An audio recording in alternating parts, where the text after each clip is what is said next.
Lotus reality and agro farming వారు premium farm land projects మన పొలం ఫేజ్ 1, 2 మరియు 3 కంప్లీట్ చేసుకొని మన పొలం phase 4 Wasar village at Narayana Khed లో ఆగస్టు 15 ఇండిపెండెన్స్ డే రోజు గ్రాండ్ లాంచ్ చేయడం జరుగుతోంది.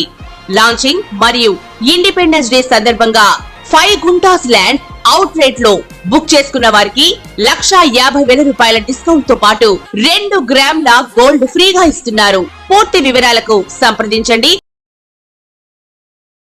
నమస్తే. శ్రీ గురుభ్యో నమః. శ్రీమాత్రే నమః. ఆదిత్యాయ చ సోమాయ మంగళాయ బుధాయ చ గురు శుక్ర శనిభ్యే రాహవే కేతవే నమః. జపాకుస్మ సంకాశం కాశ్యపేయం మహాధృతిం తమోరిం సర్వపాపగ్నం ప్రణతోస్మి దివాకరం. ప్రతి మాసంలో చెప్పుకునేటువంటి గోచార ఫలితాలు ఈ ఆగస్టు మాసానికి అంటే ఆగస్టు నెలలో 2024 గాను గోచార ఫలితాలు ఎలా ఉన్నాయి అన్నది తెలుసుకోవడం కోసం ముందుగా గోచారంలో ప్రస్తుతం గ్రహస్థితి ఎలా ఉంది, ఏ ఏ గ్రహాలు ఎక్కడెక్కడ ఉన్నాయి, ఈ సంగతి కనుక మనం చూసినట్టయితే వృషభ రాశిలో గురువు మరియు కుజుడు ఇద్దరూ కూడా అక్కడే ఉన్నారు. అయితే కుజుడు 27న మిథునంలోకి వెళ్తాడు. ఇక కర్కాటకంలో రవి ఉన్నాడు. ఈ కర్కాటకంలో ఉన్నటువంటి రవి తన స్వస్థానానికి 17వ తారీఖున వెళ్తాడు, అంటే సింహరాశిలోకి వెళ్తాడు. తర్వాత మరి సింహరాశిలో బుధుడు ఉన్నాడు, శుక్రుడు ఉన్నాడు. ఉన్నటువంటి బుధుడు 6వ తారీఖు నుండి వక్రించి వెనక్కి వెళ్ళడం అనేటువంటిది కనిపిస్తుంది. ఇక శుక్రుడు తాను 25వ తారీఖు నుండి కన్యారాశిలోకి ప్రవేశించడం అనేటువంటిది జరుగుతుంది. ఇక కన్యారాశిలో మరి కేతువు ఇప్పటి నుండో ఉంటున్నాడు, 18 మాసాలు అలాగే ఉంటాడు. తర్వాత మరి కుంభరాశిలో వక్రించినటువంటి శని, తర్వాత మీనరాశిలో రాహు. ఇది మనకు గ్రహాలు ఉన్నటువంటి పరిస్థితి. మరి ఇలా గ్రహాలు ఉన్నప్పుడు మరి ఏ ఏ రాశి వారికి ఎలాంటి ఫలితాలు ఉంటాయి?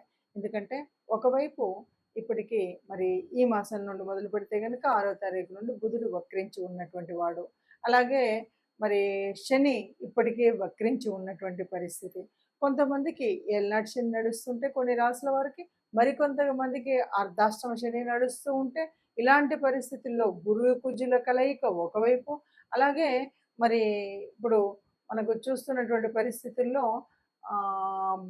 ఎక్కడైతే వక్రించినటువంటి బుధుడు ఒకవైపు, శని ఒకవైపు, ఇవన్నీ స్థితులు ఉన్నప్పుడు మరి ఈ మాసంలో ఎలా ఉంటుంది?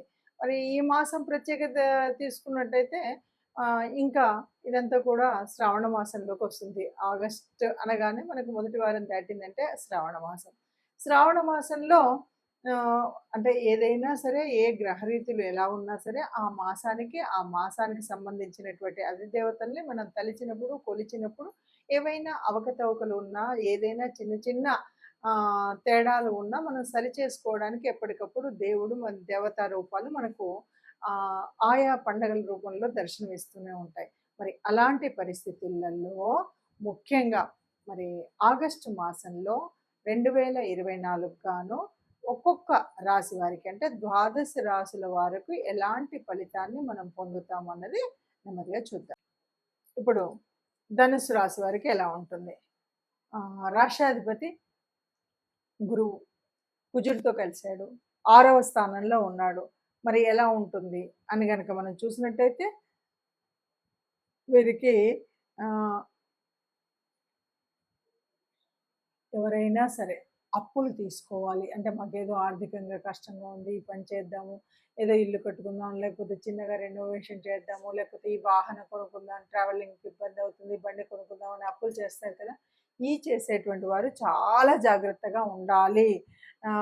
ఎందుకంటే లేనిపోని తగాదాలు వస్తాయి, లేనిపోని ఆ తీసుకున్న దానికి డబుల్ త్రిబుల్ కట్టాల్సి వస్తుంది, అప్పు తీర్చేటువంటి యోగం ఉండకుండా ఉంటుంది. కాబట్టి ఎవరైనా సరే ఈ అప్పు తీసుకునేటప్పుడు మాత్రం చాలా జాగ్రత్తగా ఉండండి. మొదటి పాయింట్. ఇక 2, రాజకీయ రంగంలో ఎవరైనా ఉంటే కనుక చాలా మంచి జరుగుతుంది. రాజకీయంలో చాలా వరకు ఎవరైనా సరే ముందుకు వెళ్ళేటువంటి పరిస్థితి కనిపిస్తుంది. వాళ్ళు ఉన్న స్థానం నుండి ఉన్నతంగా పైకి పైకి వెళ్ళి, అంటే ఆ పెద్ద పెద్ద రాజకీయ నాయకులు ఎవరుంటారో వాళ్ళ సన్నిధిలోకి, వాళ్ళ కనుచూపుల్లో పడేలాగా ఉండేటువంటి పరిస్థితి అయితే ఉంటుంది. ఇక ఇంతవరకు సంతానం లేనటువంటి వారు సంతానం ప్రయత్నం చేసినట్టయితే చాలా బాగుంటుంది. సంతానాన్ని విదేశాలకు పంపే ప్రయత్నాలు, అంటే చదువు కోసం, ఉద్యోగం కోసం, ఇంకేదో అలా పంపించాలి. లేదు భర్త అక్కడున్నాడు, భార్య ఇక్కడుంది, ఈ అమ్మాయిని మన సంతానం ఈ అమ్మాయిని పంపించాలంటే కూడా ఇప్పటి వరకు ఎందుకో ఇది రాలేదు, అది రాలేదని ఆగుతారు కదా! ఇలాంటి వారికి తప్పనిసరిగా మంచి జరిగి సంతానాన్ని విదేశాలకు పంపించేటువంటి ప్రయత్నం అయితే ఫలిస్తుంది. అంతేకాదు ఇక మనం చెప్పాలి అంటే శత్రు విజయం అని కూడా చెప్పొచ్చు. శత్రువుల మీద మనం విజయం సాధించేటువంటి సంబంధం అయితే ఉంటుంది. ఇంకా ఇదంతా కూడా మనకు మొదటి పక్షంలో కనిపిస్తే, ఇక రెండవ పక్షంలో ఎలా ఉంటుంది అంటే కొన్ని సంచలనమైనటువంటి నిర్ణయాలు తీసుకోవచ్చు. అట్లాగే ప్రేమ విషయాల్లో కొద్దిగా జాగ్రత్తగా అయితే ఉండాలి.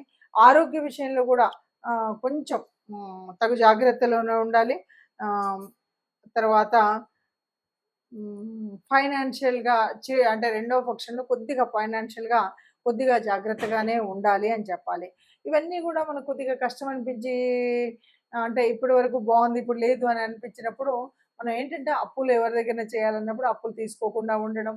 అట్లాగే కొద్దిగా మనం గోశాలకు వెళ్ళడం, గోశాలకి గోగ్రాసం తినిపించడం, కొంచెం బెల్లాన్ని తినిపించడం అనేటువంటిది చేయడం గనక చేసినట్టయితే మిగతావన్నీ కూడా మామూలుగానే ఉంటాయి. పిల్లల్ని బయటకు పంపించాలనుకున్నటువంటి విషయంలో కానీ, చదువుల కోసం బయటకు పంపించాలనుకునేటువంటి వాళ్ళకి కానీ, రాజకీయ రంగంలో ప్రయత్నం చేసే వాళ్ళకి కానీ అందరికీ బాగుంటుంది. కొద్దిగా మనం పెట్టేటువంటి పెట్టుబడిలో వచ్చేటువంటి ఇబ్బందుల నుండి తట్టుకోవాలి అంటే తప్పకుండా గోశాలకు వెళ్ళడం, గోమాతకి బెల్లం తినిపించడం అనేటువంటివి చిన్న రెమెడీస్ చేసుకున్నట్టయితే అంత బాగుంటుంది అని చెప్పచ్చు. మనకి వ్రతాల మాసం శ్రావణ మాసం, ఆడవారికి ఇష్టమైనటువంటి మాసం రాబోతుంది. మనకు మాసాలు కనుక చూస్తే 5వ మాసం చైత్రం, వైశాఖం, జ్యేష్టం, ఆషాఢం, శ్రావణం 5వ మాసం. ఈ 5వ మాసం చాలా అద్భుతమైనటువంటి మాసం. ముఖ్యంగా మాతృమూర్తులకు, స్త్రీమూర్తులకు అందరికీ కూడా చాలా ఇష్టమైన మాసంగా చెప్పచ్చు. ఇది వ్రతాలు, నోములతో నిత్య కళ్యాణం పచ్చతోరణంగా కలకలలాడుతూ ప్రతి ఇంట కూడా ప్రతి శ్రీమూర్తి లక్ష్మీదేవిలాగా ఉండేటువంటి మాసం ఈ మాసం. మనకు తెలిసినటువంటిదే, ఏ మాసం అయినా సరే పౌర్ణమిలో ఆ సంబంధిత నక్షత్రం, అంటే శ్రవణ నక్షత్రము ఈ మాసంలో పౌర్ణమికి దగ్గరగా వచ్చినప్పుడు శ్రావణ మాసం ఏర్పడుతుందన్న సంగతి తెలిసిందే. అయితే ఈ శ్రావణ మాసంలో ఏమేమి ఉంటాయంటే బోల్డ్ అన్ని పండగలు. శ్రావణ మాసంలో మనం చేసుకునేటువంటి పండగలు అన్నీ చూస్తే, పండగల కంటే ముందు మనం ఇంకో ముఖ్యమైనటువంటి మాట చెప్పచ్చు. శ్రావణ మాసంలో ఆదివారం మనం ఏమైనా చేస్తామా అంటే, మీరు ఆలోచించి చూస్తే అందులో దాదాపుగా అన్ని వారాలు కూడా ఏదో ఒక రకమైన వ్రతాన్ని, పూజను చేసేటువంటి వారాలే. ఎందుకంటే ఇది శివ కేశవ అభేదాన్ని చెప్తున్నట్టుగా ఉంటుంటాయి. ముఖ్యంగా అమ్మవారికి సంబంధించి మనం పూజ చేస్తూ ఉన్నప్పుడు మనం అన్ని శుక్రవారాలు లక్ష్మీదేవికి పూజ చేస్తూ లక్ష్మీ కటాక్షం కోసం ప్రతి స్త్రీమూర్తి కూడా లక్ష్మీదేవిలాగా ఉంటుంది.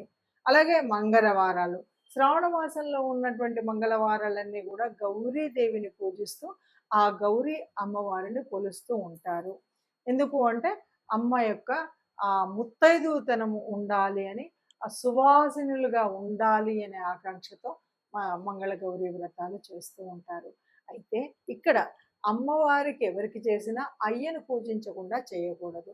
అదేవిధంగా అందుకోసమని సోమవారాలన్నీ కూడా శివుడిని ధ్యానిస్తూ పూజిస్తూ పూజలు చేస్తారు.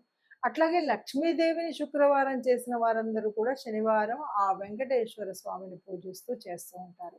రెంటి మధ్యలో అంటే 4 శనివారాలు, 4 శుక్రవారాలు, 4 సోమవారాలు, 4 మంగళవారాలు పూజ చేస్తాం. ఈ పూజలే కాకుండా ప్రత్యేకించి మనకి ఏకాదశులు 2, అంటే శ్రావణ మాసంలో వచ్చేటువంటి 2 ఏకాదశుల్లో పూజ చేస్తాం. ఇంతేనా అంటే పౌర్ణమి, ముఖ్యంగా పౌర్ణమి, శ్రావణ పౌర్ణమి అనగానే మనకి వచ్చేటువంటి ముఖ్యమైనటువంటి పండగ రక్షాబంధనము లేదా జంధ్యాల పౌర్ణమి. ఇవి పవిత్రమైనటువంటివి. ఇంతేనా అంటే శ్రావణ బహుళాష్టమి చాలా ముఖ్యమైనటువంటిది. ఆ జగద్గురువు శ్రీకృష్ణుడు జన్మించినటువంటి కాలం ఇది. కాబట్టి మొత్తంగా పండగలతో, పచ్చదనంతో ప్రకృతి ఉంటే, పండగలతో ప్రతి హిందూ గృహం ఉంటూ, ఆధ్యాత్మిక చింతన కలిగి, ఆనందంగా ఉంటూ, దేవతార్చన చేసేటువంటి మాసం శ్రావణ మాసం అని చెప్పొచ్చండి. శ్రావణ మాసానికి ఉన్నటువంటి విశిష్టతలో ముఖ్యంగా ఏ స్త్రీ అయినా నవ్వుతూ ఆనందంగా సుఖంగా లక్ష్మీదేవిలాగా ఇంట్లో నడయాడుతున్నప్పుడు అంతకంటే అద్భుతంగా ఆ పాజిటివ్ వైబ్స్ ఇంకెక్కడా ఉండవండి. ఇదండి ఈ వీడియో. నమస్తే. పూర్తి శ్రావణ మాసం అవుట్లుక్ చెప్పాలి కదా. శ్రావణ మాస నమస్తే, శ్రీ గురుభ్యో నమః, శ్రీమాత్రే నమః. శ్రావణ మాసంలో ముఖ్యంగా మనకి పండగల్లో చెప్పేటువంటిది శ్రావణ మాసం అనగానే వరలక్ష్మి వ్రతం మనకు చాలా ముఖ్యమైనటువంటి పండగ చెప్తుంటారు. వరలక్ష్మి పండగ ఇప్పుడు చేస్తున్నామా, ఎప్పుడు చేస్తున్నాం అంటే ఎప్పటి నుండి చేసినా, ఇప్పుడు కొత్త వాళ్ళు చేస్తూ ఉన్నా వరలక్ష్మి అనగానే మనకు ఒక ఆశ్చర్యం కలుగుతుంది. మనకున్నటువంటి అష్టలక్ష్ములు ఉన్నాయి కానీ వరలక్ష్మి అనేటువంటి పేరు ఎక్కడా లేదు కదా అంటే, ఇక్కడ ఏంటంటే మనకున్న అష్టలక్ష్ముల అసలు స్వరూపం వరలక్ష్మి. అంటే వరాలను ఇచ్చేటువంటి అమ్మ. అంటే పేరులోనే పెన్నిది ఉందంటారు కదా. అలాగా అమ్మ మనకు వరాలను ఇస్తూ ఉంది. ఎలాంటి వరాలను ఇస్తాయి? నువ్వు సవ్యమైనటువంటి పద్ధతిలో, సవ్యమైన నడతతో ఉంటే నీకు వరాలు వస్తాయి అని మనకు చెప్పడం కోసం ఇక్కడ ఒక కథ కూడా ఉంటుంది. ఎలా ఉంటుంది అంటే, మనకి వరలక్ష్మి వ్రతం అప్పుడు మనకి ఆ పేరేంటి నాన్న, మర్చిపోయినా.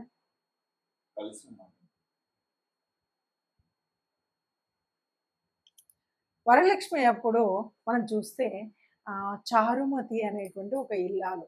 చారుమతి అంటే మంచి మతి, మంచి దృష్టి అనమాట. ఆ తల్లి ఏం చేసింది, పొద్దున్న లేవగానే మనకు ఆ కథ చదువుతుంటే అర్థమయ్యేది ఏంటంటే, పొద్దున్న లేవగానే భర్తని గౌరవించే విధంగా గౌరవించడం, భర్తకు కావలసినవన్నీ సమకూర్చడం, అత్తామామలను గౌరవంగా చూడడం, తన ఇంట్లో ఇంటి ఇల్లాలుగా తన అన్నీ చూసుకోవడం. ఇది ఆ తల్లి చేసేటువంటిది. ఎంతో నిష్టగా ఒక హిందూ గృహంలో ఉండాల్సినటువంటి ఆచార వ్యవహారాలన్నీ పాటిస్తూ ఉండడం వల్ల ఆ తల్లికి కలలో వరలక్ష్మీదేవి కనిపిస్తుంది. ఎలా చేయాలి, ఏం చేయాలి అన్నటువంటి విధి విధానం చెప్తుంది. ఇక్కడ కూడా ఈ చారుమతి తనకు లభించినటువంటి ఆ కళ ఏదైతే ఆ స్వప్నం ఉందో ఆ స్వప్న ఫలితాన్ని తను ఒక్కతే పొందాలనుకోలేదు. తనతో పాటు ఉన్న నలుగురికి అందాలనుకుంది. అందుకని ఇరుగు పొరుగు అందరికీ చెప్పింది. అందరూ కలిసి సామూహికంగా వరలక్ష్మి వ్రతాన్ని చేయడానికి అమ్మ కలలో ఎలా చెప్పిందో అలాగా గోమయం తెచ్చారు, చక్కగా అలిగారు, చక్కగా పీట వేశారు, కలశాన్ని పెట్టారు, వరలక్ష్మి అమ్మని పెట్టారు, చక్కగా కొలిచారు, కీర్తనలు పాడారు, పూజ చేసిన తర్వాత భజనలు చేశారు, చక్కగా ప్రదక్షిణలు చేశారు. ఈ ప్రదక్షిణలు చేస్తున్నప్పుడు ఒక్కొక్క ప్రదక్షిణకు ఒక్కొక్క రకంగా చక్కగా ఆభరణాలు అన్నీ వచ్చి చక్కగా అంగరంగ వైభవంగా ఉండేలాగా రథాలు అన్నీ వచ్చాయి అని కథలో సారాంశం.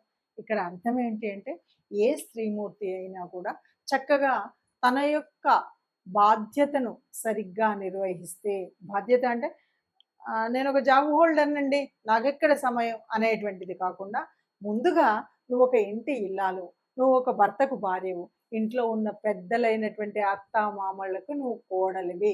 ఈ విషయాన్ని మర్చిపోకుండా నీ బాధ్యతను చేసినాక నీకు కావాల్సిన అనేక బాధ్యతలు పూర్తి చేసుకో. నువ్వు అసలైనటువంటి ఆ ధర్మాన్ని మర్చిపోకుండా ఉంటే అమ్మ ఎప్పుడు కూడా కరుణిస్తుంది అని చెప్పేటువంటి కథా సారాంశమే వరలక్ష్మి వ్రతం. అందుకని అందరం కూడా ఇప్పుడు చాలామంది వరలక్ష్మి వ్రతం చేసుకున్నామంటే, నేను కొత్త చీర కొనుక్కున్నానా, కొత్త రూపు కొనుక్కున్నానా అనేటువంటి ఒక సిద్ధాంతమే కాకుండా, దానికి ముందు తల్లి ఏం చేసిందో అనేటువంటి ఈ కథా సారాంశాన్ని చదివి మనం ఒక ఇంట్లో ఎలా ఉండాలి, ఎలా ఉంటే అమ్మ యొక్క కటాక్షం మనకు అందుతుంది అని చూసి శుచిగా శుభ్రంగా అందరితో కలిసి వరలక్ష్మి వ్రతం చేసుకుందాం. హైందవ సంప్రదాయాన్ని కాపాడుదాం. ఇందులో ఉన్నటువంటి అంతర్లీనంగా దాగి ఉన్నటువంటి సూక్తులను కూడా మనం పాటిద్దాం. నమస్తే. నెక్స్ట్ వరలక్ష్మి వ్రతం అయిపోయింది. తర్వాత వరలక్ష్మి వ్రతం తర్వాత శ్రావణ మాసంలో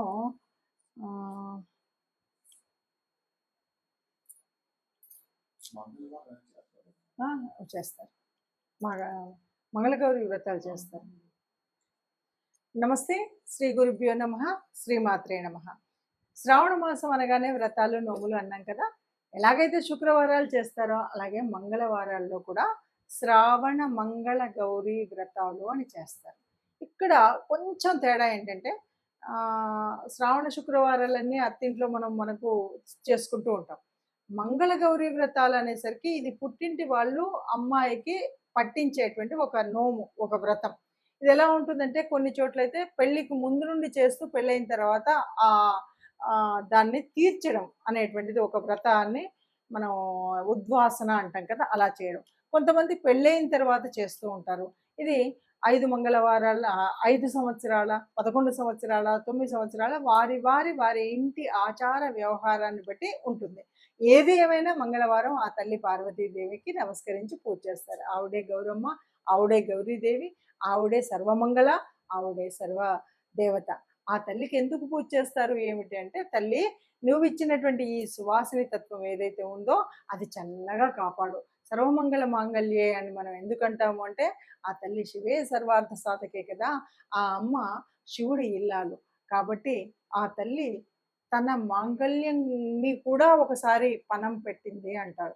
ఎందుకంటే అంతకుముందు ఆ తల్లి వివాహిత కావడం కోసం, శివుణ్ణి వివాహం చేసుకోవడం కోసం కొన్ని వేల సంవత్సరాలు తపస్సు చేసుకొని పొందినటువంటి ఆ మంగళ్యాన్ని లోక కళ్యాణం కోసం ఎప్పుడైతే సంద్రం నుండి పాల సముద్రం చిలికేటప్పుడు ఆలాహలం వచ్చిందో అప్పుడు ఆ పరమాత్మని ఆలాహలాన్ని మింగమని తాను కోరింది.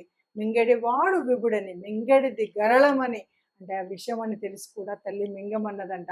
తన మాంగళ్యాన్ని ఎంత గొప్పగా మదిలో నమ్మిందో అంటాడు మరి పోతన గారు. అంటే అంత అద్భుతం. తన లోక కళ్యాణం కోసం, తన బిడ్డలు సుఖంగా ఉండాలి అంటే నా శివుడికి ఏమీ కాదు, ఎందుకంటే నా మంగళ్యపు యొక్క గట్టితనం అంతది అని. అందువల్లే ఇప్పటికీ ఎప్పటికి కూడా మనం ఒక వివాహం చేసే ముందు గౌరీ పూజ చేయిస్తారంటే ఇప్పటిలాగా ఫోటోలకు పోజ్ ఇచ్చుతూ గౌరీ పూజలో నేను ఎంత అందంగా ఉన్నాను, ఎన్ని రకాల బొట్లు పెట్టి ఎన్ని రకాల దిక్కులు చూశాను అన్నది కాకుండా చక్కగా నిండుగా వివాహానికి తన కళ్యాణం ఆ పందిరిలోకి వెళ్లే ముందు చక్కగా ఒక్కొక్క అక్షతను నెమ్మదిగా వేస్తూ ఆ సర్వ